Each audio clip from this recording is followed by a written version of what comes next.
திருவிழாக்காக நான் யாருக்குமே தெரியாத ஒரு இடத்துக்கு, அதாவது பொதுவா நிறைய பேருக்கு தெரியாத ஒரு இடத்துக்கு வந்திருக்கேன். சஷ்டி விரதம் இருந்து சூரசம்ஹாரம் பார்க்கணும் அப்படின்னு மக்கள் கூடுற இடம் திருச்செந்தூரா இருந்தாலும் இந்த இடத்துல ரொம்ப விமர்சையா சூரசம்ஹாரம் நடக்கும். அது எந்த ஊரு அப்படின்னா ஆயக்குடி. ஆயக்குடியில ஸ்ரீ பாலசுப்ரமணிய சுவாமி திருக்கோயிலுக்கு தான் இன்னைக்கு வந்திருக்கோம். இங்க ரொம்ப விமர்சையா சூரசம்ஹாரம் நடக்கும்.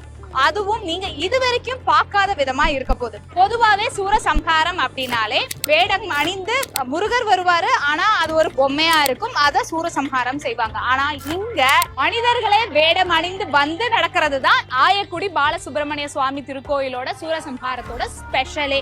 நம்ம அந்த சூரசம்ஹாரம் கவர் பண்றதுக்காக தான் வந்திருக்கோம். முதல்ல போய் சாமி கும்பிட்டுட்டு இந்த கோயிலோட வரலாறை பத்தி தெரிஞ்சுக்கலாம். போலாமா?